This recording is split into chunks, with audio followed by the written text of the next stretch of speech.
está diretamente relacionado à nossa notícia não tão boa. Deixa você comentar aí que você participou hoje do webcast lá, né, com os investidores hoje. Com certeza. Então, vamos lá, pessoal. Fizemos uma pergunta ao vivo lá para a Auren, eles acabaram respondendo e hoje eu vou deixar uma pequena dúvida, um pequeno suspense aqui. Não gostamos muito da resposta.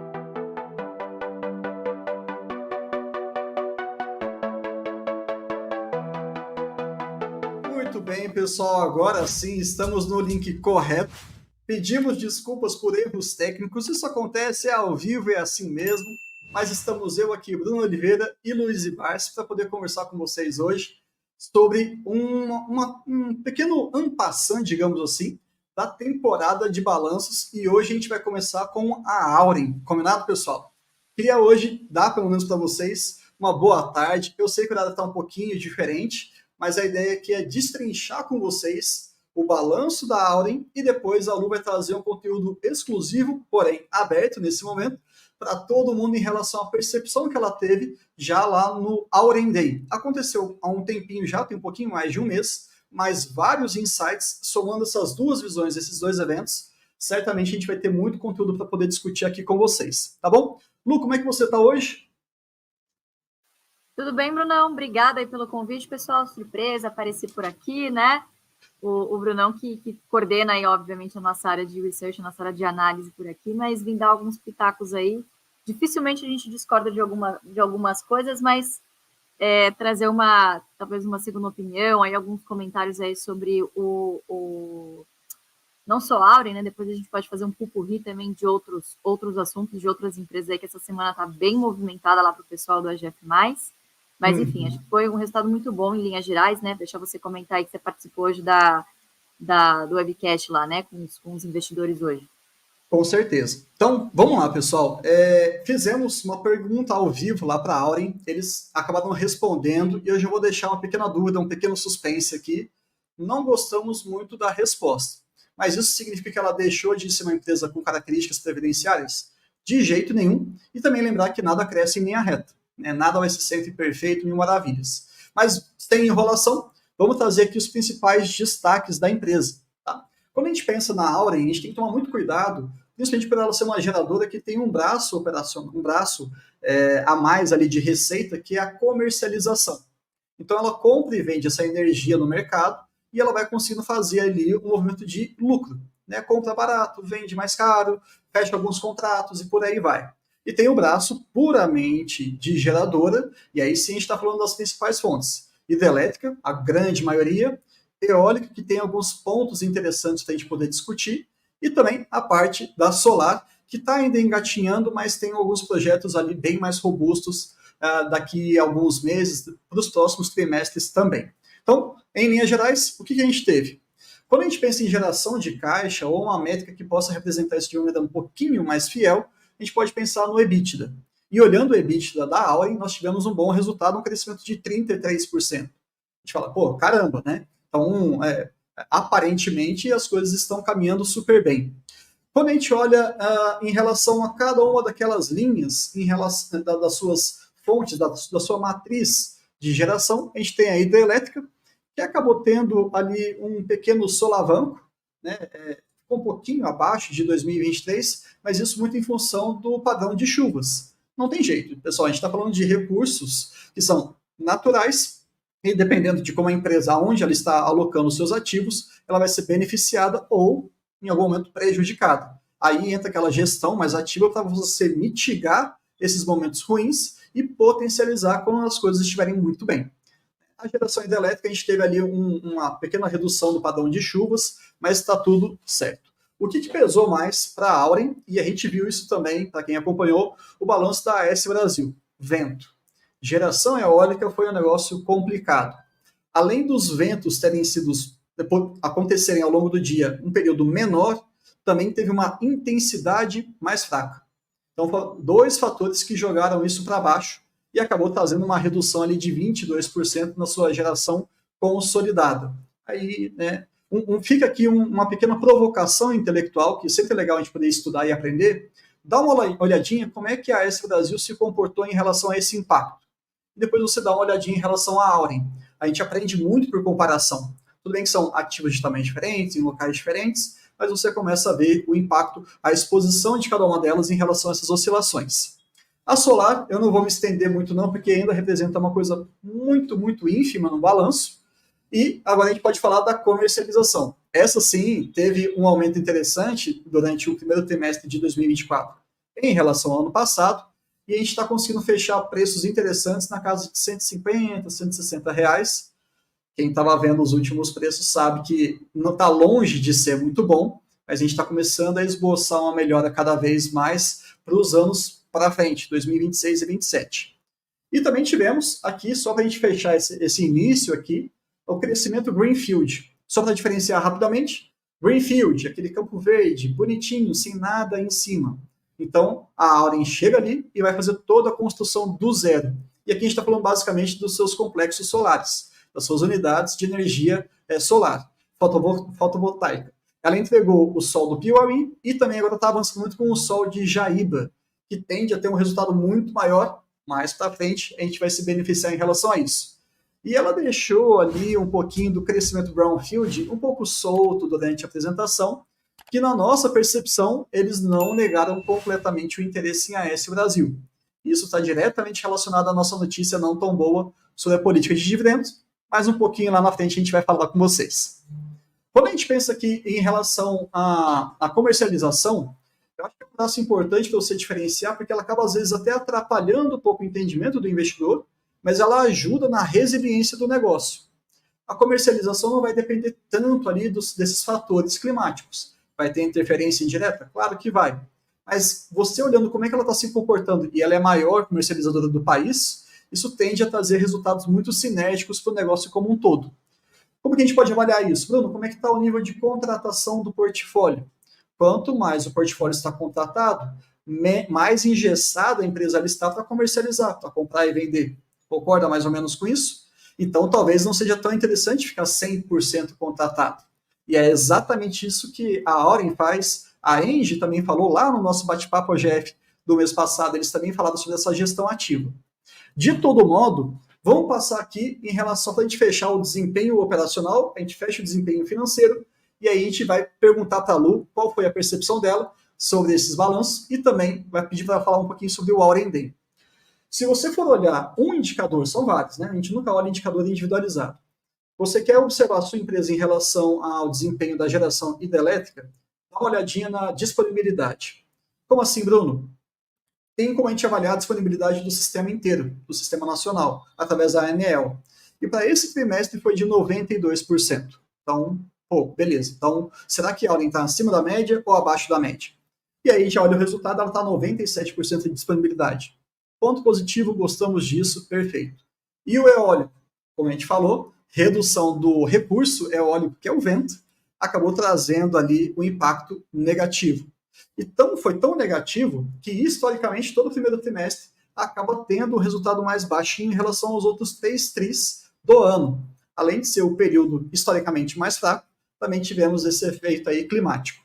E para fechar, o que a gente pode falar da energia solar? Estamos aí avançando em relação a essas construções e o sol de Jaíba já está ali com praticamente 50% pronto. A nossa perspectiva é que até o próximo ano, isso já esteja 100% completo e operacional, vai ser um braço para você trazer mais diversificação da sua receita. Isso é muito importante. E o grande final, desempenho financeiro. Bruno, a receita líquida da empresa caiu 1,2%. Tem que ficar desesperado? Claro que não. Isso aqui é super normal, é pontual, tá tudo certo. Tem vários. Olha a quantidade de aspectos negativos que a gente teve e só caiu 1%, tá tudo bem. E dado que a Auren ela tem 2 braços muito fortes, quando a gente está falando de geração e de comercialização, eles fizeram uma métrica para limpar, para facilitar a nossa visão enquanto analista, enquanto investidor. Bruno, me dá um indicador de eficiência da empresa em relação aos seus custos e o que ela tem de garantia física. Mais ou menos assim, gente. Pessoal, material, serviços e outros. Isso aí causa uma grande saída de dinheiro da empresa. Para o tamanho dela, a gente poderia fazer um comparativo PMSO dividido por garantia física. Para quê? Para você poder comparar com outras empresas, como a Engie, ou também até com a AES Brasil. E olhando somente, e quem trouxe essa métrica aqui para ser abordada, eu não vi as outras falando, mas ela já existe, foi a Auren, e a gente vai até fazer um estudo comparativo depois para vocês sobre isso. Mas o grande ponto essa métrica ela tinha um valor de 39 unidades no primeiro TRI de 2023. Para este ano, esse valor caiu para 35. Qual é a interpretação que a gente faz? Quanto menor, melhor. Então, mais um indicador, mais uma forma de você fazer a leitura de Auren, pensando na sua eficiência operacional. Isso é muito bom.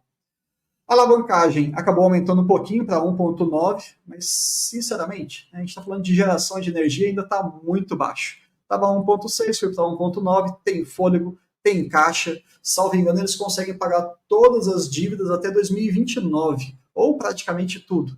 Então, eles estão muito confortáveis, com muita bala na agulha. E aí a pergunta que ficou feita pelo AGF Análise na teleconferência foi: Auren, e aí? Como é que vai ser a nossa nova política de dividendos? Eles falaram assim: olha, gente, para esse ano não vamos discutir. Se nada acontecer de nenhuma aquisição brownfield, opa, AS Brasil, quem sabe? Se nada acontecer até o ano que vem, aí sim, no primeiro trimestre, nós sentaremos para discutir sobre a nova política de dividendos. Eu estava contando com isso para esse ano, infelizmente não acabou acontecendo, tá tudo bem, porque foi falado no Auren Day do ano passado.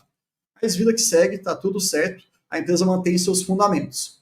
Agora, Lu, eu queria entender um pouquinho do seu lado. Qual foi a sua visão geralzona sobre o próprio balanço e também o que a gente mais quer saber aqui são os insights de Auren Day. O que você tem para contar para a gente?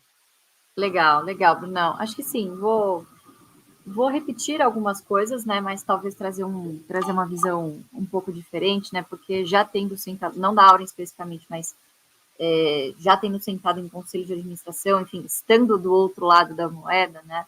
Por mais transparente que a empresa queira ser com o mercado, com seus investidores, eu acho que depende muito do tipo de visão que a gente tem, né? Não acho que seja negativo o fato de não ter uma política neste ano, né? Claro que é um compromisso, mas eu não acho que a motivação seja alguma sacanagem com acionista ou coisa do tipo, né? Sim. A gente sempre tem que lembrar que quando você está lá do outro lado dentro da empresa, né, a administração, claro, eles têm informações muito mais abrangentes, né, informações muito mais privilegiadas, afinal você está vendo o negócio de dentro, do que quem está lendo o balanço do lado de fora. Então, certamente essa foi uma decisão tomada baseada em outras decisões estratégicas que se tiveram que se tomar lá dentro, né, e claro, sobre essas decisões estratégicas, pouco se pode falar enquanto estão em andamento. Você tem o segredo industrial, você tem um ambiente competitivo do qual você não pode ser um livro completamente aberto, né? Você precisa divulgar as coisas quando elas já forem materiais e estiverem em vias de se concretizar, né?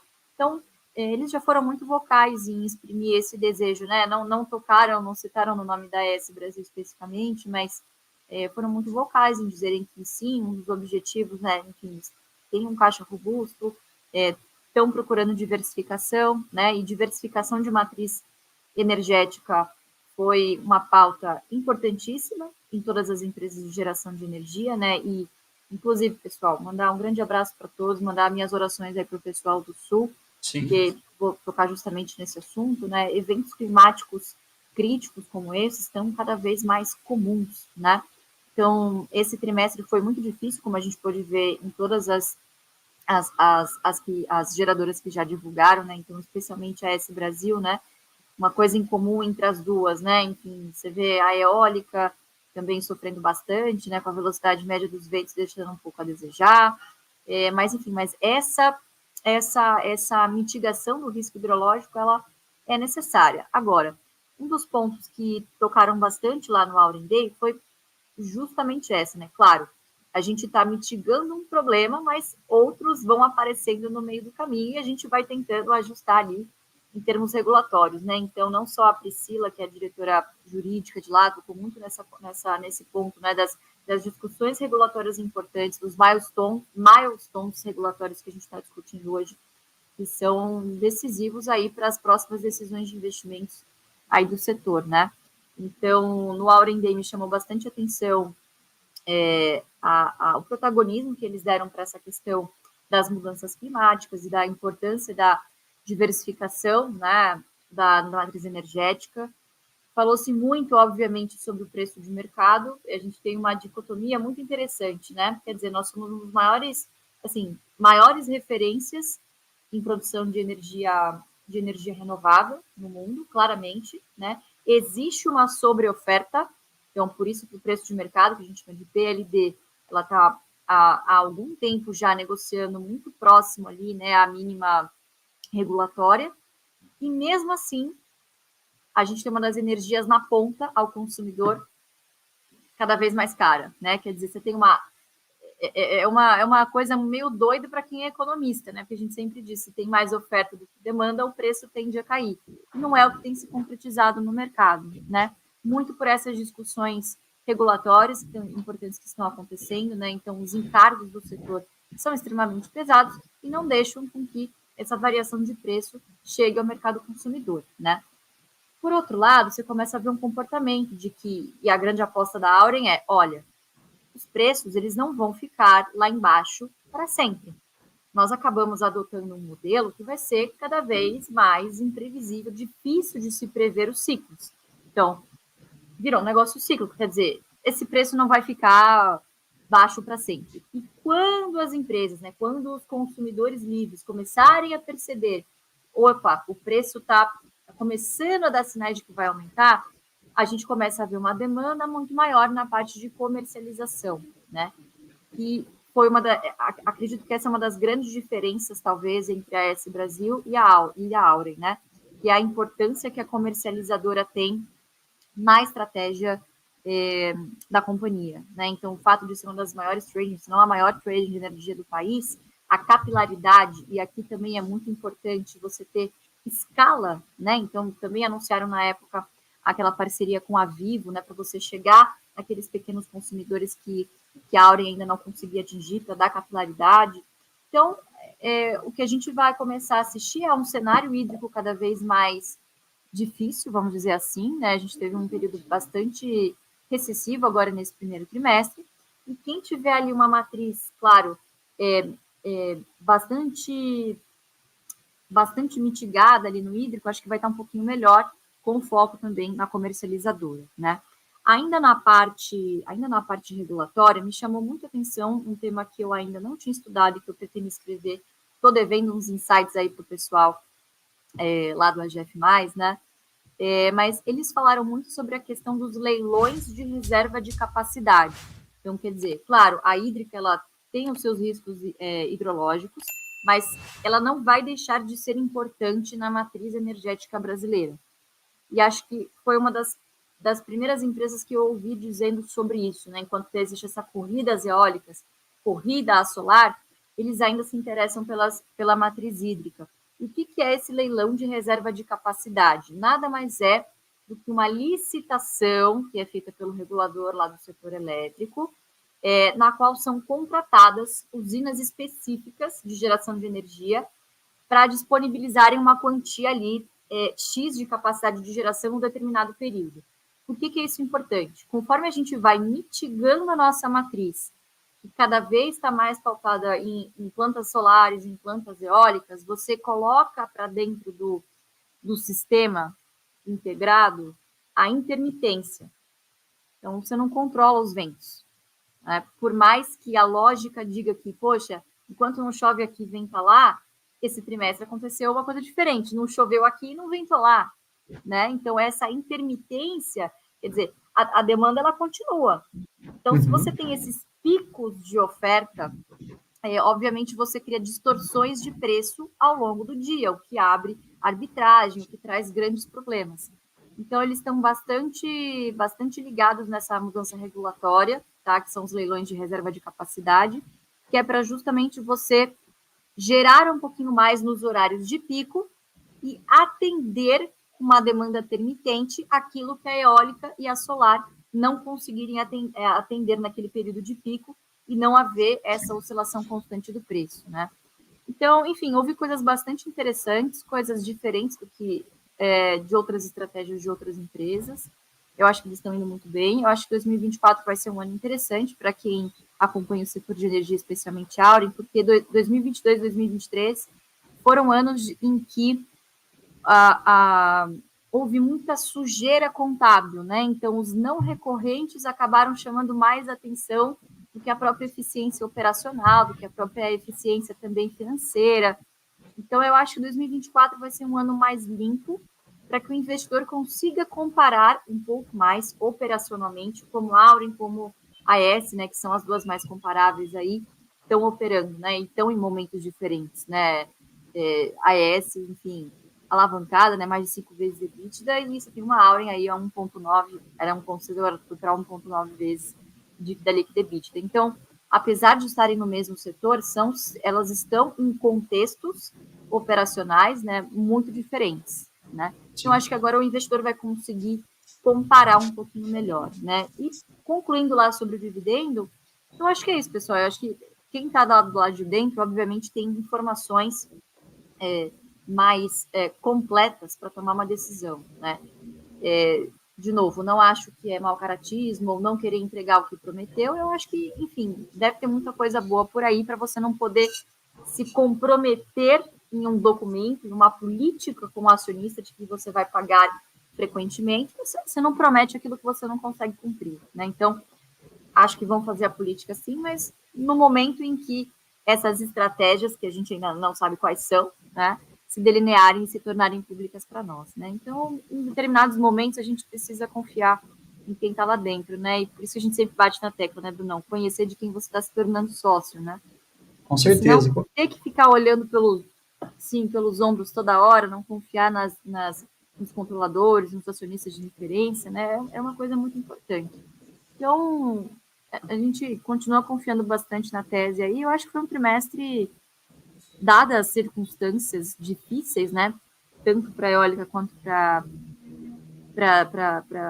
a matriz hidrológica, e eu acho que foi um bom resultado, sim. Sim, eu acho que os pontos que você trouxe são interessantes porque a gente sai daquele comportamento de manada. Né? A gente fala assim, peraí, não, teve um resultado que foi penalizado na eólica. É o fim dos tempos? Não, calma aí. Entenda que existem fatores que a gente consegue controlar e fatores que a gente não vai conseguir controlar. Numa empresa que não tem um braço de comercialização tão forte, isso acaba afetando bastante a empresa. No caso da Auren, essa presença da comercialização foi um belo colchão. Deu aquela segurança. Então, nesses momentos que a gente vai conseguindo até aprender como é que a nossa empresa vai se comportar. E um ponto legal também é a questão dessa visão da hidrelétrica, que é aquela questão de ser despachável, né? É o termo que a gente geralmente usa. Para quem não está muito acostumado, é aquele negócio. Você vai conseguir ter a geração solar quando está ali, né, tá com o sol, tá bonitinho e tudo mais. De noite, não tem jeito. Agora, o vento é a mesma coisa, né? Pô, parou de ventar, abraço. Não tem utilidade naquele momento. Agora, a hidrelétrica é só você mexer nas comportas e falar assim, opa, pessoal, tá tendo um pico. A gente abre ali um pouquinho, gera mais energia, alimenta a rede, tá tudo certo. Não, agora tá tudo certo. As intermitentes, solar e eólica, estão dando conta. Maravilha. Então, ter esse cinto, não diria nem cinto de segurança, mas esse salva-vidas da hidrelétrica, eu diria até que é estratégico não só para a empresa, mas como um país. Né? Então, é um posicionamento que ele não deixa de ser relevante em momento algum, ainda mais num país de dimensões continentais, que tem realmente picos. Você olha o consumo de noite, né, tem aquele horário lá de 6 horas, 7 horas, pum, estoura, né? Não tem jeito, alguém tem que suprir essa energia. Então, eu gosto muito desse posicionamento estratégico da Auren, e também é legal a gente falar isso, né? Algumas pessoas acabam confundindo. A Auren é uma empresa nova, porém os seus ativos são antigos. Então já tem expertise, já passou por crise, já passou por situações complicadas, etc. Então não vamos pensar que é um grupo. A gente está falando de Votorantim. Né? Para quem conhece o grupo Votorantim, falar que não tem uma experiência corporativa de gestão de ativo, putz, ali sobra. Né? E também, como curiosidade. O ticker é novo, né? A empresa não é nova, o ticker que é novo na bolsa, né? Que é um pouco histórico, né? CESP é listada desde Exato. da onça aí, né? O Barça tem CESP desde a década de 70 lá. Pois é, então assim, e aí você olha o outro acionista majoritário, ali a gente tem ali um bem relevante, na verdade, é um fundo de pensão canadense que gosta de dividendo. Então a gente está juntando uma boa experiência com objetivos de dividendos, um setor perene. Eu realmente não acho que nada muda a nossa tese. É só um cenário complicado para todo mundo. E vida de certo, né? Concordo. Mas eu acho que em resumo é isso mesmo, Brunão, assim, não é exclusividade da Auren, né? Todo o segmento de geração vai ter alguns desafios pela frente, porque a gente optou, obviamente, pela diversidade das fontes, né? De novo, e expansão da base de renováveis. Isso traz, obviamente, uma intermitência que vai gerar volatilidade e cada vez mais uma necessidade de interconexão, né? Com a transmissão, uma operação mais coordenada do sistema, né? E acho que uma das grandes fortalezas da Auren é justamente você ter um modelo de negócio na comercializadora que tenha essa escala, que tenha capilaridade, ou seja, acesso ao cliente e inteligência de mercado, né? Então, acho que por enquanto eles estão acertando, sim.